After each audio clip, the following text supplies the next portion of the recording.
لا إله إلا الله.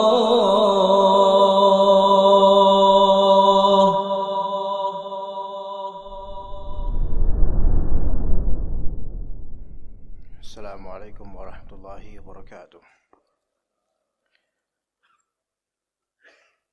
إن الحمد لله نحمده ونستعينه ونستغفره ونعوذ بالله من شرور أنفسنا وسيئات أعمالنا. من يهده الله فلا مضل له ومن يضلل فلا هادي له.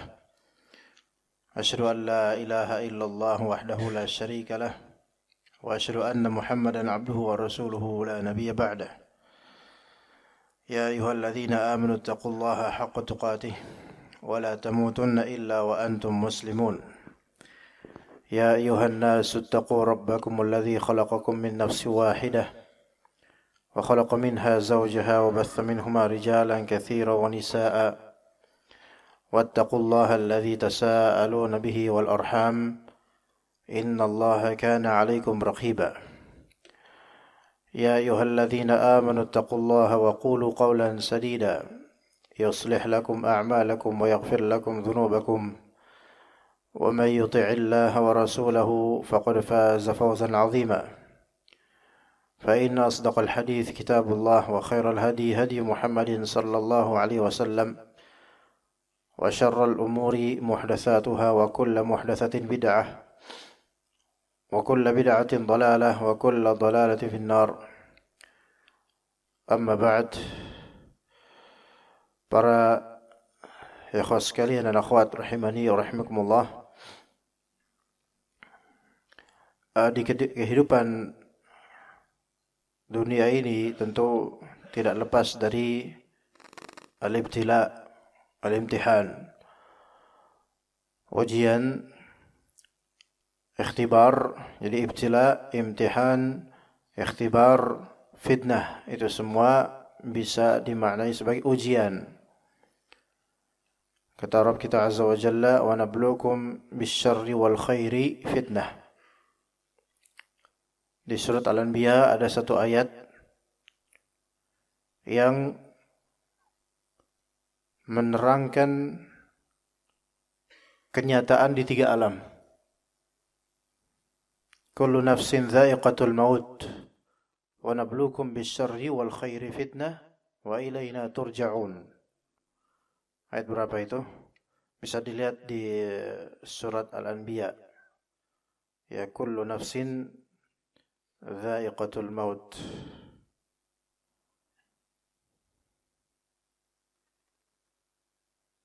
Ayat 35.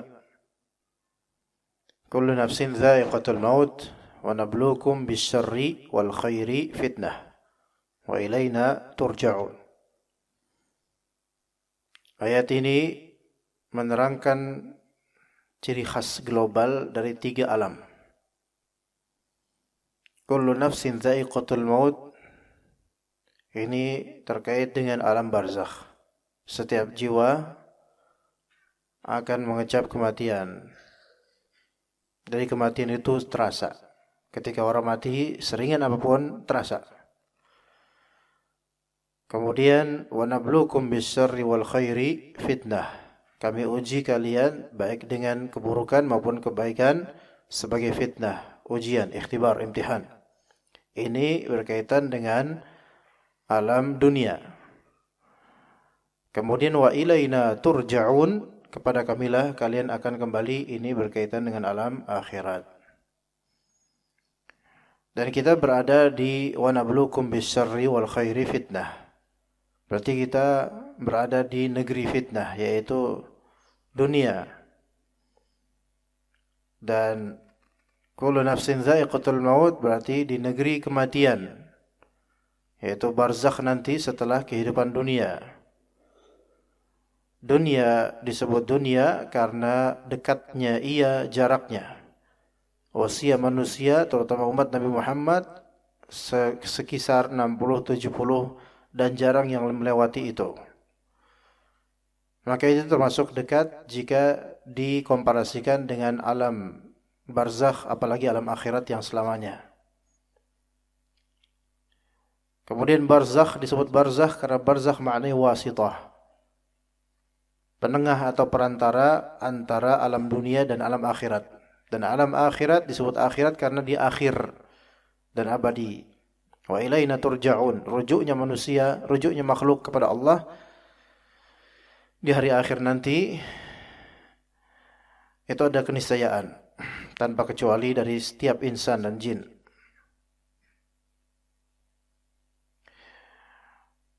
Di alam barzakh satu sisi ada ikatan dengan alam dunia, namun di sisi lain di sisi lain ada ikatan dengan alam akhirat, maka barzakh tengah. Kalau kita di alam dunia ini masih di alam dunia. Di alam barzakh secara fisik kita masih ada ikatan dengan alam dunia. Makanya orang yang dikubur di kuburan fisiknya masih tampak. Kedatipun mungkin tinggal tulang belulang, namun itu tetap eksis di alam dunia, tulang itu. Makanya kelihatan, tidak hilang.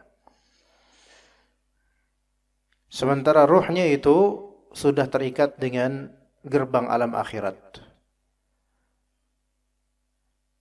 Sehingga tidak ada ceritanya ruh insan, manusia kembali ke alam dunia, tidak ada ceritanya. Dikecualikan pendapat sebagian dari ulama, di antaranya Ibnu Qayyim dan lainnya, bahwasanya sangat mungkin terjadi pertemuan antara ruh mayit dengan ruh manusia di alam mimpi, di alam ruh. Dan hal itu wallahu alam sahih. Meskipun apa yang ada di mimpi tidak serta-merta bisa dijadikan sandaran, baik akidah maupun hukum. Tidak selalu, kecuali ar-ru'ya as-salihah yang shadiqah, yaitu mimpi yang baik dan benar. Sedangkan di kenyataan kehidupan dunia secara terang-terangan, maka tidak ada ruh orang manusia yang telah wafat yang kembali ke alam dunia. Itu semua khurafat. Itu semua kebohongan, kedustaan. Adapun kisah-kisah yang nyata tentang tampaknya ruh fulan bangkit lagi dan seterusnya, itu semua syaitan. Itu semua secara mutlak syaitan, bukan malaikat, bukan syaitan semuanya. Dan kemudian ataupun misalnya penampakan roh tersebut meminta tumbal atau meminta dilengkapi jasadnya untuk dikuburkan karena ada bagian tubuhnya yang masih tersisa karena kecelakaan di area TKP dan seterusnya, maka itu semua syaitan. Dan jika seseorang melakukan apa yang dituruti oleh syaitan tersebut, maka dia terkena fitnah, maftun, terfitnah dengan perintah syaitan, sehingga dia melakukan amalan atau perbuatan karena request dan perintah syaitan untuk menurutinya. Begitu pula dengan apa yang menjadi akidah bagi sebagian kalangan awam, terutama para YouTuber yang mencari-cari setan di kuburan dan semisalnya untuk konten.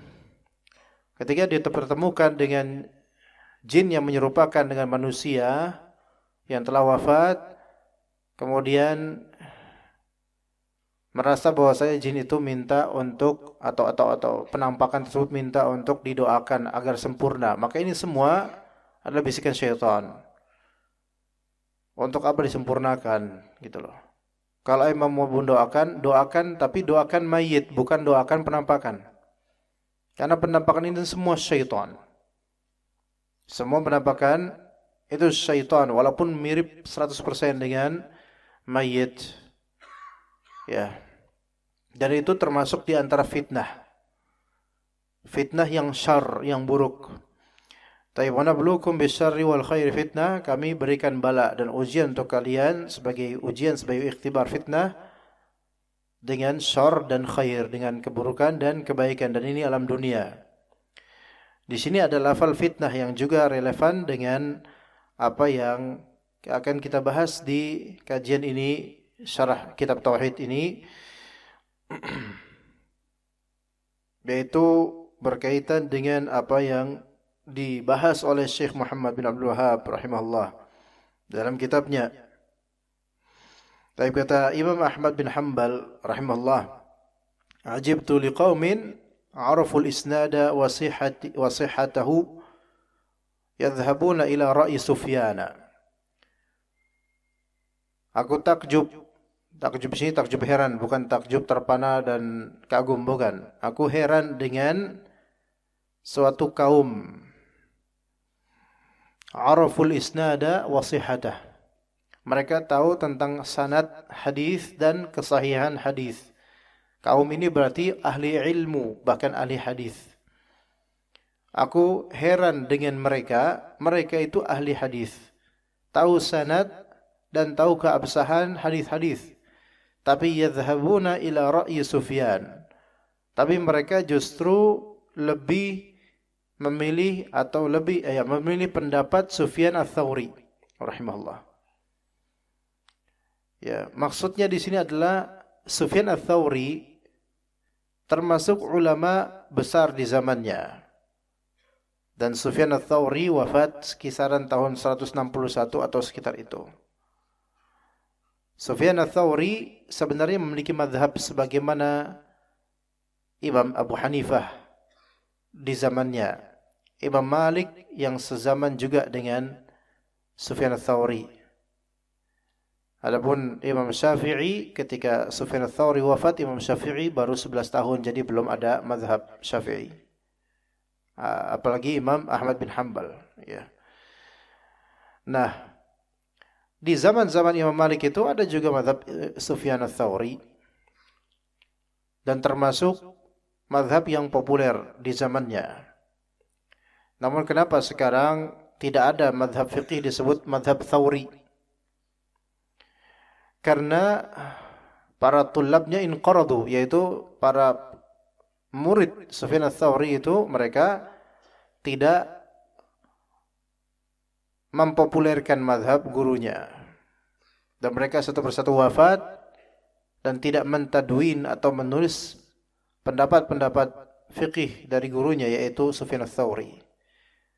Berbeda halnya dengan Imam Abu Hanifah, Imam Malik, Imam Syafi'i, dan Imam Ahmad bin Hanbal. Mereka memiliki murid-murid yang loyal untuk menyebarkan sayap-sayap mazhab dan pemikiran fiqih para imam mereka atau para guru mereka ini. Itu bedanya. Jadi di era 2 Hijriah dan 3 Hijriah itu beberapa mazhab fiqih itu ada. Ya, ada. Namun tidak semua madrasah atau tidak semua perguruan itu menelurkan murid-murid yang loyal atau yang mentadwin dan menulis kitab-kitab tentang gurunya, tentang mazhab, tentang fikih gurunya. Bahkan Imam Ahmad bin Hanbal pada awalnya itu lebih dikenal sebagai ahlul hadis dan tidak dikenal secara menonjol sebagai imam dalam masalah fikih, dan beliau imam dalam masalah fikih, cuman lebih dikenal sebagai imam ahli hadis.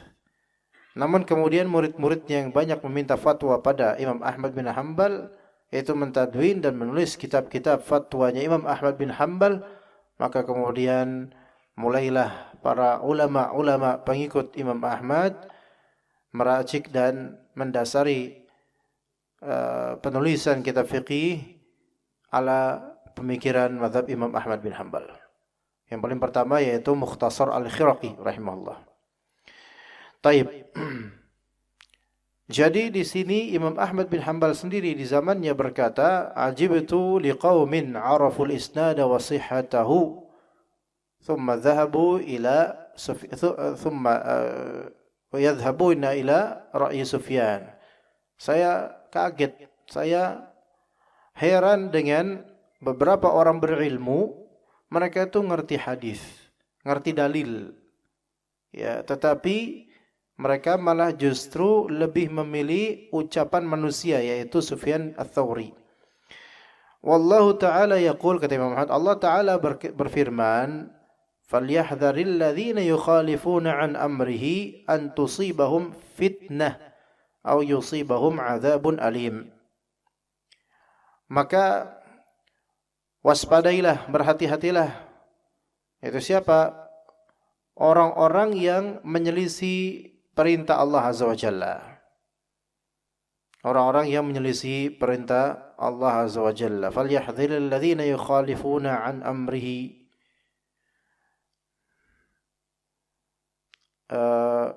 Menyelisih perintah Allah Azza wa Jalla, apa yang harus diwaspadai oleh mereka nih? Dua hal, an tusibahum fitnah aw yusibahum adzabun alim. Yaitu mereka khawatirnya akan mendapatkan fitnah atau mendapatkan azab yang pedih. Maka kata Imam Ahmad, atadruna mal fitnah? Apakah kalian tahu apa itu fitnah? Al-fitnatu asyirk. Fitnah adalah kesyirikan. Jadi Imam Ahmad bin Hanbal memahami ayat yang mulia ini dengan pemahaman begini. Hati-hatilah, waspadalah kalian, wahai orang-orang yang menyelisihi perintah Allah. Wahai orang-orang yang lebih mendahulukan ucapan manusia dibandingkan dengan ucapan Allah dan Rasulnya. Hati-hatilah kalian akan dua hal. Bisa terjadi fitnah pada diri kalian dan bisa terjadi azab alim untuk diri kalian, atas diri kalian. Itu maksudnya. Dan fitnah di sini yaitu khawatir terjangkit kalian ini terjangkit kesyirikan. Maka takdim yaitu mendahulukan perkataan manusia dibandingkan perkataan Allah dan Rasulnya, dalam artian lebih mengikuti pendapat orang yang menyelisih Al-Quran dan Sunnah dibandingkan dengan Al-Quran dan Sunnah itu sendiri, maka itu bisa termasuk apa? Kesyirikan. Kesyirikan dari segi apa? Kesyirikan dari segi rububiyah. Kesyirikan dari segi rububiyah yang melazimkan kesyirikan pula dari segi uluhiyah. Karena ketika dari segi rububiyah itu sudah terjangkiti syirik pada diri seseorang, maka otomatis orang itu akan membabi buta atau kalap dengan taat pada selain Allah. Sehingga uluhiyahnya, tauhid uluhiyahnya itu hancur. Ya. Al-fitnah asy-syirik la'allahu idza ya. Di sini fitnah adalah syirik kata Imam Ahmad bin Hanbal. Jadi itu tafsiran beliau. Jadi orang yang lebih mendahului perkataan manusia dan hukum manusia, yang mana perkataan atau hukum manusia ini menyelisihi, ya bukan selaras. Kalau selaras tidak masalah insyaallah, tapi menyelisihi, bertentangan, melanggar Allah dan Rasulnya, melanggar ketetapan Allah dan Rasulnya atau ketetapan syariat, lebih taat pada ini, pada pendapat, opini, ucapan atau hukum manusia, maka dia harus mewaspadai dua hal, yaitu kesyirikan yang ada di hatinya dan azab yang akan menimpanya. Ya begitu, azab yang akan menimpanya. Nanti kita akan bahas tentang masalah fitnah. Wa an Adi bin Hatim annahu sami'a an-nabiy sallallahu alaihi wasallam yaqra'u hadhihi al-ayah. Dari Adi bin Hatim radhiyallahu anhu, beliau mendengar Nabi SAW membaca ayat berikut, ittakhadhu ahbarahum wa ruhbanahum arbaban min dunillah. Mereka Yahudi dan Nasara menjadikan ahbar dan ruhban sebagai Tuhan, sebagai Rabb selain Allah Azza wa Jalla. Kita lihat di sini arbab dan ruhban. Ahbar dan ruhban. Ahbar jamak dari habr. Ya, habr bisa dengan habr atau dengan hibr. Dan al-habr itu adalah al-alim al-wasi' al-ilm, yaitu seorang alim yang luas sekali ilmunya, maka ini habr. Misalnya habrul ummah berarti tintanya umat, yaitu alim dari kalangan umat, ya. Dan ahbar atau habr ini lebih ke Yahudi. Sementara ruhban jamak dari rahib. Rahib itu al-abid az-zahid, ahli ibadah yang zuhud. Nah, di agama Yahudi, tokoh masyarakat mereka, tokoh agama mereka adalah ahbar, para, kalau sekarang mungkin rabi-rabi yang mereka punya ilmu. Adapun tokoh agama Nasrani itu yaitu para rahib, pendeta-pendeta. Ilmu enggak punya, tapi ahli ibadah dan mungkin zuhud. Namun mereka itu ghulu dan berlebihan dalam hal ini. Dalam semua, dalam masing-masing isu, yaitu dalam masing-masing urusan. Para ahbar, mereka berlebihan dalam menetapkan hawa nafsu mereka atas nama agama, menunggangi keilmuan mereka demi mendapatkan syahwat dunyawiyah. Mereka punya ilmu, tapi ilmu mereka tunggangi untuk mendapatkan syahwat dunyawiyah. Maka ini ghulu dalam bersyahwat. Kemudian rahban atau rahib, mereka berlebihan dalam masalah ibadah yang tidak disyariatkan, malah mereka syariatkan, sehingga memberatkan diri mereka, tidak mau menikah. Dan itu sebagai ibadah bagi mereka. Dan zuhud mereka, zuhud yaitu di antara zuhud mereka adalah saya zuhud dengan cara tidak mau menikah. Ini kasihan, miskin. Selama hidupnya enggak menikmati salah satu hal yang terindah di dunia dan sebagai ladang amalan akhirat. Islam justru menggabungkan antara keilmuan, ibadah dan zuhud. Dan wallahi kita itu dikaruniai agama yang sangat indah, wallah. Menuntut ilmu faridatun ala kulli muslim. Tapi tidak harus kita menjadi seperti pendeta atau tidak harus kita menjadi seperti rabi yang harus mutabahir, ilmunya harus melaut, tidak harus. Orang awam ilmunya itu untuk diamalkan, dah gitu aja, untuk keselamatan akhirat itu cukup. Setiap muslim wajib menuntut ilmu. Kemudian setiap muslim wajib untuk beribadah. Dan setiap muslim wajib untuk zuhud. Jadi agama kita itu perfect, lengkap. Al yauma akmaltu lakum dinakum.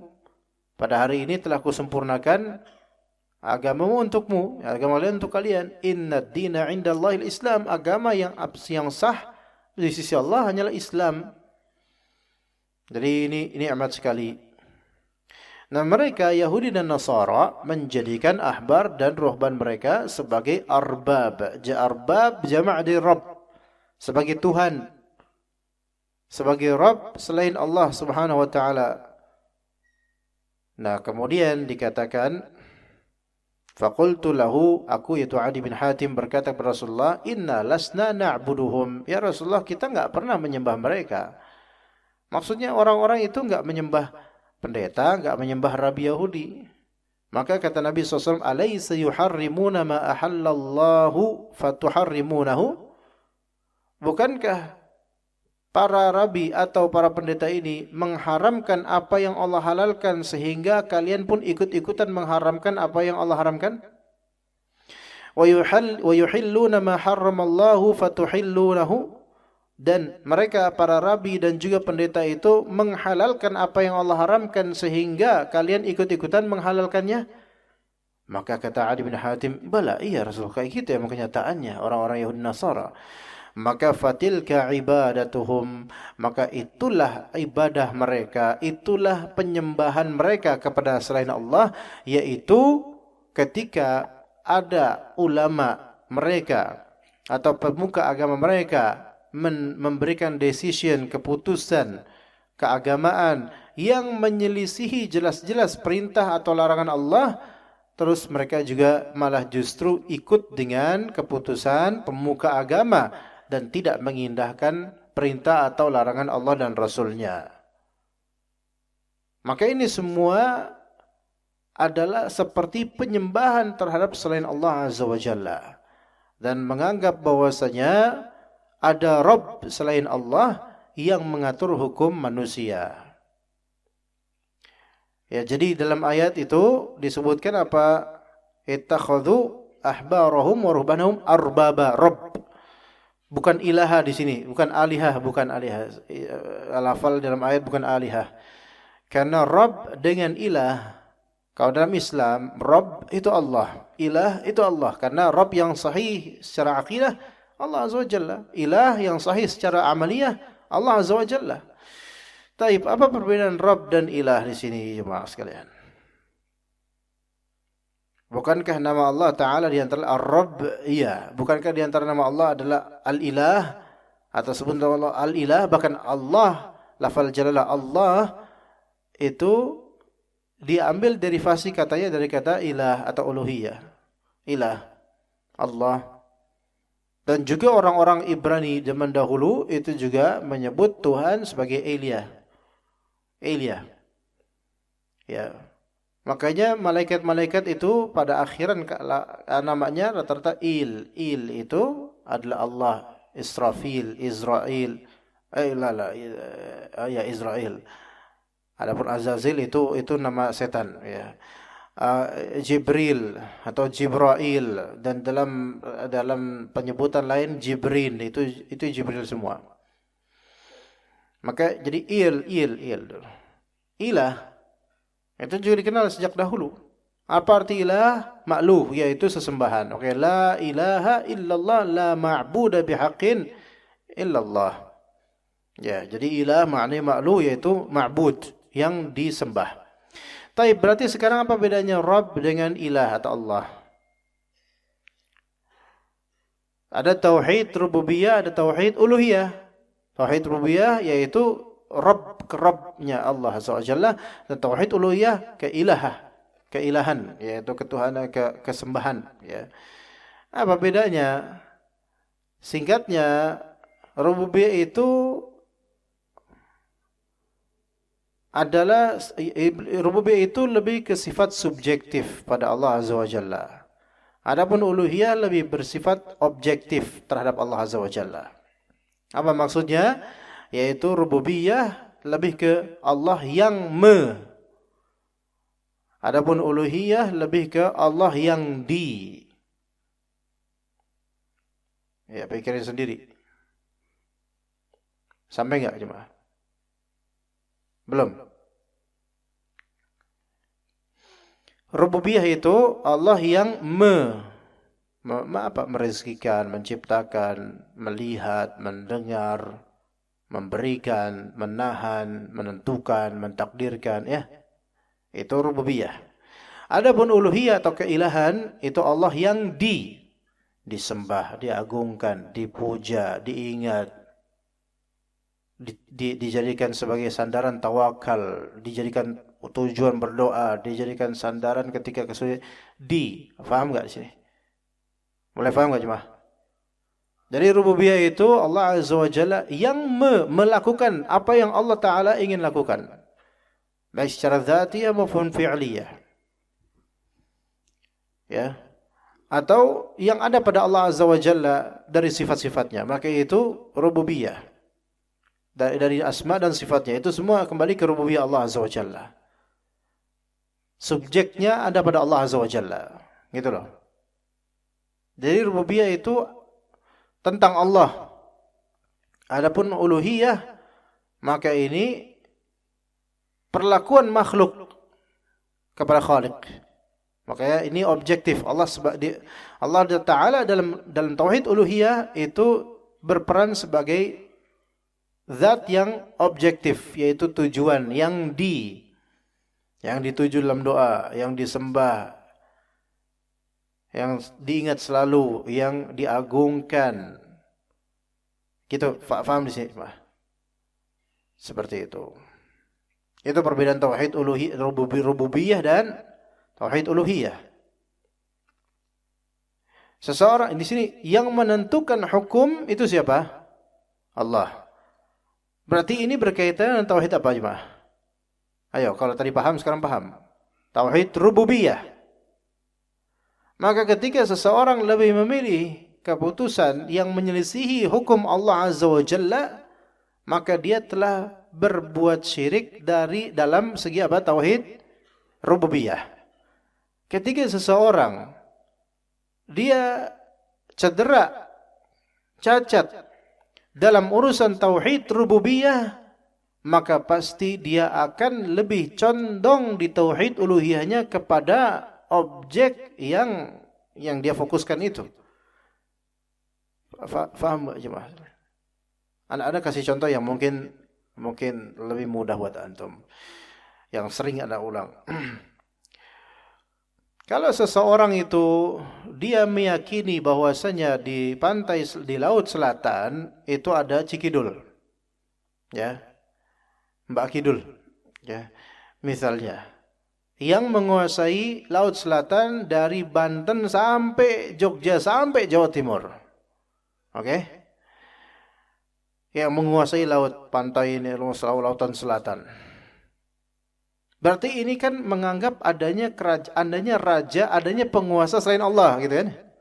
Ini cedera ini di mana? Tauhid mana? Rububiyah. Otomatis ketika ada anggapan yang cacat ini terhadap rububiyah Allah Azza wa Jalla dan menyaingi Allah Azza wa Jalla dari segi anggapan mereka, maka otomatis ketika mereka ingin mempersembahkan sesuatu atau taat pada sesuatu, taatnya ke Allah atau ke Cikidul? Cikidul. Iya. Gitu. Enggak apa-apa ngejelekin setan, enggak apa-apa, emang jadi jelek gimana? Iya. Insya Allah ini enggak dipidanakan kok ini, karena setan ini enggak bisa datang untuk melapor kemudian saya terhina, ini pencemaran nama baik. Enggak ada baik-baiknya. Iya. Nah, maka di sini taatnya mereka untuk melakukan larung laut, penyembelihan demi Cikidul ini, nah ini kan tauhid uluhiyah.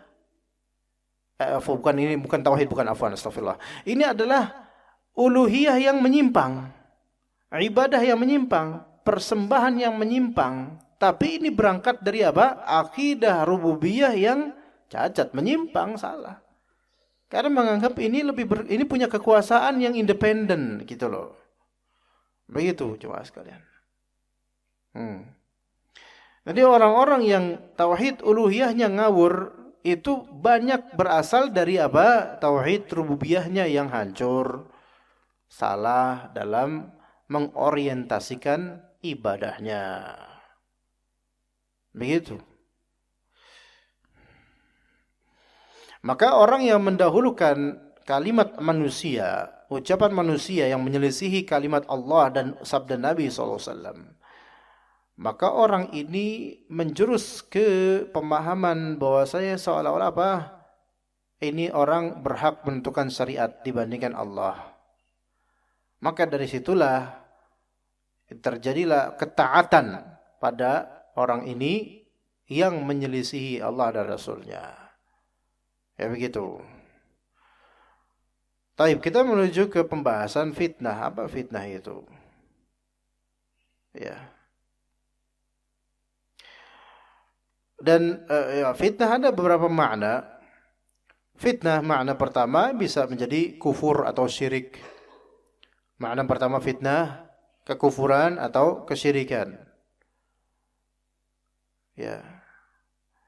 Fitnah bisa kekufuran atau kesyirikan. Ini level terburuk dari fitnah ini. Ya. Maka antusibahum fitnah, yaitu dikhawatirkan mereka terjerumus dalam kesyirikan atau kekufuran, gitu loh. Falyahdharil ladzina yukhalifuna an amrihi an tusibahum fitnah au yusibahum adzabun alim. Khawatirlah orang-orang yang menyelisihi perintah Allah Azza wa Jalla, khawatirnya kekufuran atau kesyirikan melanda mereka, gitu loh. Kemudian dalam ayat juga wal fitnatu asyaddu minal qatl, yaitu kekufuran atau kesyirikan itu lebih besar daripada pembunuhan. Itu ada sebab ayatnya, itu ada sebab. Berarti ini kesyirikan itu lebih besar daripada dosa-dosa besar pada umumnya. Bahkan secara kaidah riya dan lebih condong kepada hukum manusia yang menyelisihi hukum Allah dibandingkan hukum Allahnya, itu bahkan lebih buruk daripada dosa besar itu sendiri, bahkan sampai lebih buruk daripada zina misalnya. Maka jangan remehkan riya loh coba sekalian. Ya. Baik, kemudian di antara makna fitnah yaitu al-wuqu' fil makruh, terjatuh dalam hal yang buruk atau hal yang dibenci. Terjatuh pada hal yang buruk atau hal yang dibenci. Maksiat atau hal yang berkonsekuensi buruk, terjatuh di dalamnya, ini fitnah. Ini makna fitnah kedua. Jadi ketika seseorang terjatuh pada maksiat, dia sedang terfitnah sebenarnya. Dia sedang terfitnah. Keterjatuhan itu adalah fitnah. Jadi fitnah ini luas maknanya. Taib. Kemudian fitnah yang ketiga adalah fikiran yang tersibukkan. Fikiran yang tersibukkan. Ya. Atau ya hal fikiran yang tersibukkan atau hal yang menyibukkan fikiran, itu semua fitnah. Jadi yang menyibukkan dan yang tersibukkan itu semua fitnah. Yang menyibukkan pikiran dan pikiran yang tersibukkan itu semua adalah konteks fitnah. Hal yang menyibukkan kita, ya, hal yang menyibukkan kita dari zikir pada Allah Azza wa Jalla itu semua fitnah. Hal yang menyibukkan kita dari zikir pada Allah itu semua fitnah. Kejadian, peristiwa, ya, musibah, kesulitan, panceklik, itu kan menyibukkan pikiran. Itu semua fitnah. Dan juga keadaan tersibukkan dengan hal-hal itu, ini juga fitnah gitu loh. Jadi pikiran seseorang terfitnah dengan musibah yang melandanya, itu benar. Ya. Nah, namun tentu yang ketiga ini kadang-kadang menjadi rahmat bagi orang yang justru ketika dilanda musibah dan dilanda fitnah seperti ini, justru rujuk dan kembali kepada Allah. Ya, kembali kepada Allah Azza wa Jalla. Itu malah justru fitnah ini menjadi rahmat buat dia. Kemudian fitnah juga makna lainnya adalah al-ikhtibar, imtihan, ujian, sebagaimana tadi. Wa nabluukum bis-syarri wal khairi fitnah. Nah,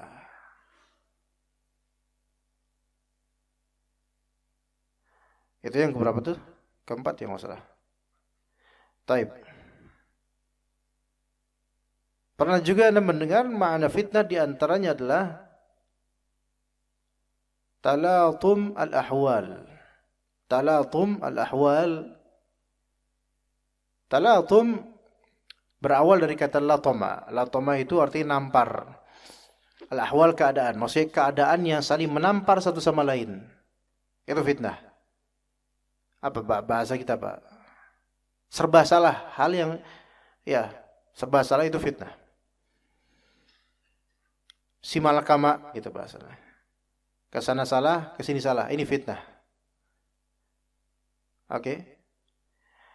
Keadaan yang bergejolak. Jadi ibarat antum lagi di tengah lautan dan gelombang laut itu saling menampar satu sama lain. Ini yang disebut fitnah.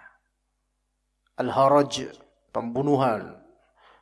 Dan semua pihak berbicara. Ini semua fitnah.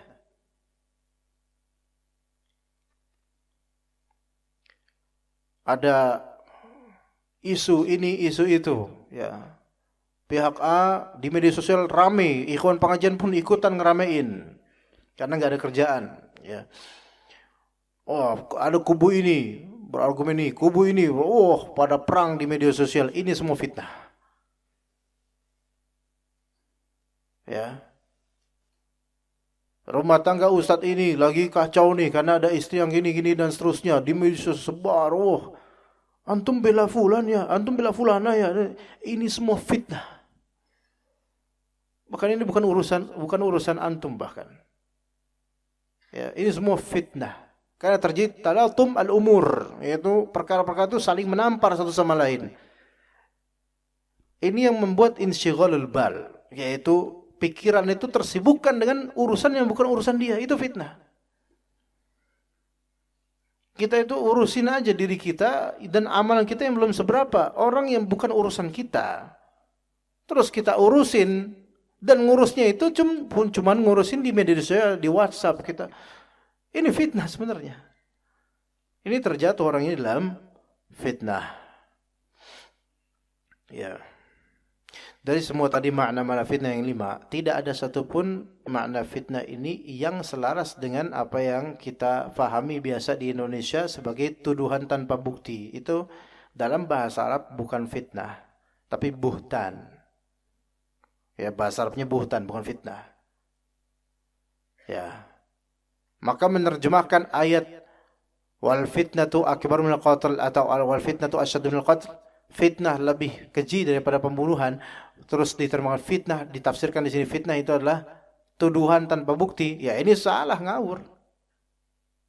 Karena menuduh tanpa bukti yang enggak lebih kejam dari pembunuhan. Maksudnya enggak ada yang bagus, tapi membunuh ya lebih buruk daripada menuduh tanpa bukti. Memang menuduh tanpa bukti itu killing in the name. Kalau membunuh ya itu killing in the body gitu kan. Tetapi killing in the body, membunuh ya jelas lebih buruk daripada memfitnah dengan lisan.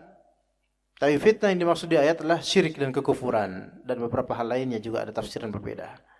Nah, itu fitnah jemaah sekalian.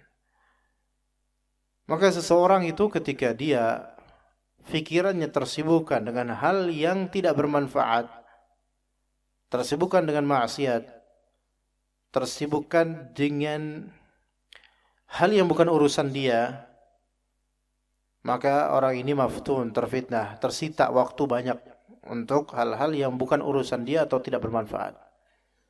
Ya, fitnah tentu berderajat. Tersibukkan dengan hal yang tidak bermanfaat juga beda-beda macam-macamnya. Maka tergantung derajatnya. Kalau ternyata hal yang tidak bermanfaat ini menjurus kepada kekufuran, wah ini lebih berat ini nanti jadinya. Maka maftun, orang yang terfitnah itu biasanya orang gabut, jarang zikir. Ya. Dah gabut, jarang zikir pula. Nah ini gampang terfitnah ini. Seharian main game terfitnah enggak itu? Itu fitnah jemaah.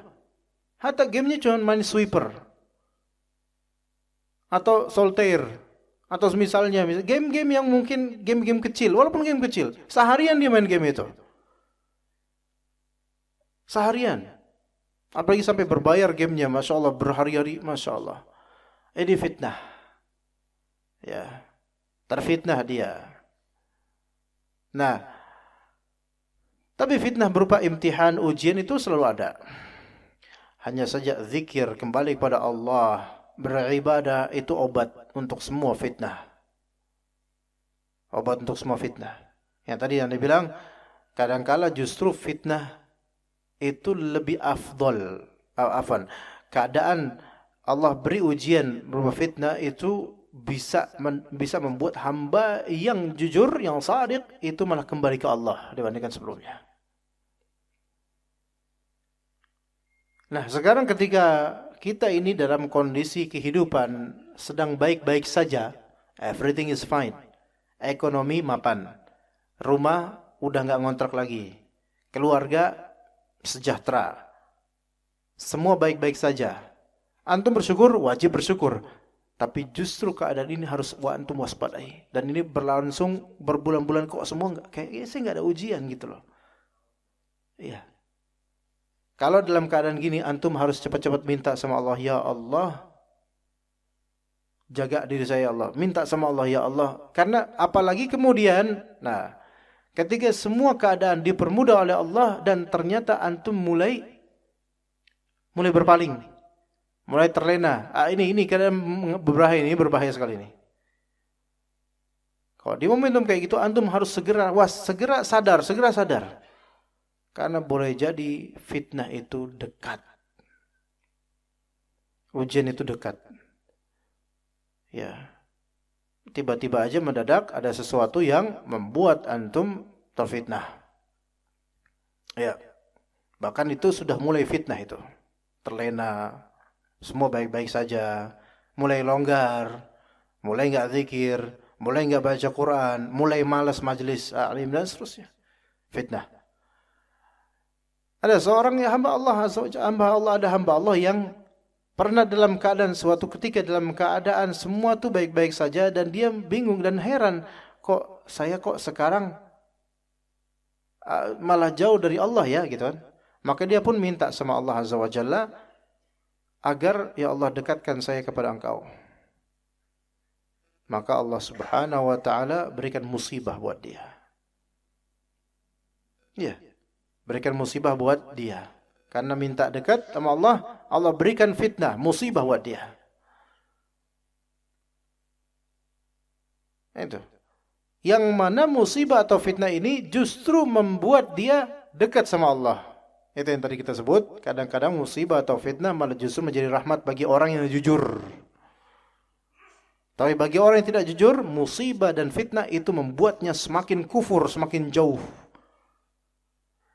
Masalah kita itu bukan di ujian, ya kan? Masalah kita adalah kita nggak punya bekal menghadapi ujian, itu masalah kita sebenarnya. Karena ujian itu bukan masalah, karena antum kita hidup ya karena ada ujian gitu loh. Kan memang tujuan Allah Azza wa Jalla untuk menghidupkan kita apa? Linabluwakum. Untuk kami berikan kalian ujian gitu loh. Ayyukum ahsanu amal. Siapa di antara kalian yang lebih afdal, lebih baik amalannya. Nah, amalan baik itu butuh ilmu enggak? Butuh ilmu, butuh bekal. How to, bagaimana caranya beramal baik. Lah kalau udah linabluwakum, kami uji kalian, tapi kalian enggak ngerti gimana cara mentreatment ujian ini. Lah ini yang mengkhawatirkan. Makanya orang-orang awam atau jahil, enggak pernah ngaji, enggak punya ilmu, ketika mereka ditimpa musibah atau ujian, mereka makin jauh dari Allah. Lihat kuburan keramat. Ya. Itu sebagian datang orang-orang yang berhajat lagi kena musibah. Tapi malah mintanya kemana? Kuburan keramat. Kenapa? Karena enggak tahu gimana caranya. Ayyukum ahsanu amala itu gimana caranya enggak tahu. Enggak punya ilmunya. Maka kalau ajaran tauhid ini sudah baik, terpatri di hati antum, benar, berdalil, berhujjah, tenang, itu nikmat yang besar. Berarti problem antum alhamdulillah bukan lagi di musibah, bukan lagi di treatment menghadapi musibah. Problemnya adalah di istiqomah. Oh itu. Jadi orang itu, manusia itu problemnya bukan di musibah dia atau ujian dia, karena itu keniscayaan. Manusia itu jangan dipermasalahkan di ujian dia. Itu emang porsinya gitu loh. Misal ada seorang ikhwan, dia diuji dengan ekonomi sulit. Ya kita jangan bilang, emang dia, ya emang dah tuh orang dah betapa buruknya dia ekonominya sulit. Jangan ngomong gitu, karena emang ini ujian dia. Lah antum kalau misalnya diuji sesuatu ujian, pasti nggak mau antum bilang, emang orang jelek nih diuji kayak gitu. Enggak, ini ujian dia. Yang bernilai di sini, bernilai atau tidak, yang baik atau buruknya adalah bagaimana dia menghadapinya. Gitu. Bagaimana dia menghadapinya. Punya ilmunya enggak? Punya bekalnya enggak? Benar enggak cara dia mentreatment musibah atau ujian itu? Gitu loh. Itu yang benar. Itu yang dinilai. Nah, ketika udah punya ilmunya, ada step berikutnya penilaiannya apa? Istiqomah atau enggak? Karena mungkin tahu cara treatment ujian ini, bisa mentreatment ujian ini, bisa menghadapi fitnah ini dengan baik, Masya Allah. Tapi ketika fitnah berlalu, kendor lagi, mulai kemudian maksiat. Lah ini cara istiqomah yang agak susah. Ya, bukan agak susah, sangat susah memang bagi, kecuali yang Allah mudahkan. Jadi begitu jemaah sekalian. Ya, muskilah kita, permasalahan kita itu bukan di ujiannya, karena setiap insan ada porsi masing-masing. Maka jangan mencela ujian orang, tapi lihatlah bagaimana orang itu bisa mentreatment atau tidak terhadap ujian tersebut. Tentu tidak sama penilaian kita terhadap perempuan yang terkena ujian kemudian bersabar dan zikir. Berbeda dengan perempuan yang kita lihat ketika terkena ujian, dia kemudian meratap dan merobek-robek bajunya dan kemudian berlari di lapangan bola. Kemudian, ya Allah kenapa harus aku?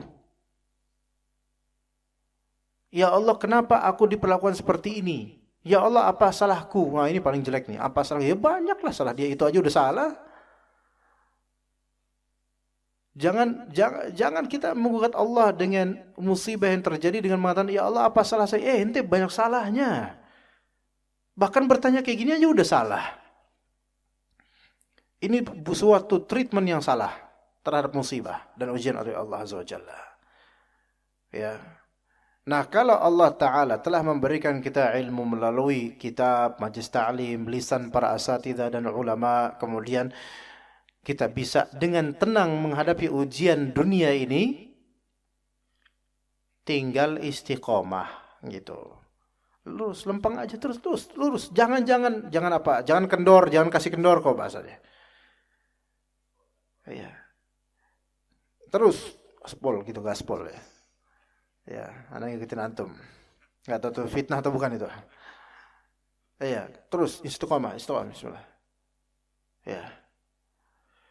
Ada seorang syekh alim, dia bukan berarti sombong tetapi dia saking pengen mendakwahkan tauhid, maka dia secara terang-terangan mengatakan siapapun dukun-dukun di sini yang mau nyetet saya sekarang silahkan santet saya. Ditantang itu dukun-dukun dan dukun-dukun juga mendengar itu di suatu daerah ya. Maka ternyata dukun-dukun itu tersinggung. Akhirnya sebagian dari mereka berusaha menyantet sang syekh ini. Namun syekh ini adalah ahli zikir. Rajin zikir pagi petang. Rajin salat berjamaah dan seterusnya dari ilmu yang diamalkan. Dan para dukun ini kemudian mengakui, ini nggak bisa, ini orang ini nggak bisa kita apa-apain. Nggak bisa nih, bentengnya kuat.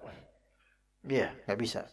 Kata salah satu dukun dari mereka, tunggu sampai suatu ketika dia lupa wiritannya, dia lupa zikir, di situ kita nyerang. Gitu jemaah. Maka ketika kita diuji oleh Allah Azza wa Jalla dengan ujian-ujian berupa fitnah yang mana syaitan itu terus, syaitan akan terus membuat supaya fitnah ini terus berkobar. Namun tetap ala sirati mustaqim gitu. Dan tahu ilmunya, tetap istiqomah, tetap bersabar dengan ujian, syaitan itu mau masuk susah. Ya, maka syaitan itu terus menunggu kapan kira-kira orang ini lengah. Di situ akan masuk dia. Ya, istiqomah. Nah, setannya istiqomah, kita juga harus istiqomah. Tapi istiqomahnya kita di siratal mustaqim. Mereka istiqomahnya belok-belok ya. Istiqomah di sini dalam artian continue ya, tapi istiqomah yang sahih adalah yaitu lurus di jalan yang lurus. Ya begitu jemaah sekalian tentang fitnah. Semoga bermanfaat untuk pagi hari ini. Insyaallah kita ketemu pada waktu mendatang. Wassallallahu ala nabiyina Muhammad wa ala alihi wa sahbihi ajma'in. Subhanakallahumma wa bihamdika asyhadu an la ilaha illa anta astaghfiruka wa atubu ilaik. Wassalamualaikum warahmatullahi wabarakatuh.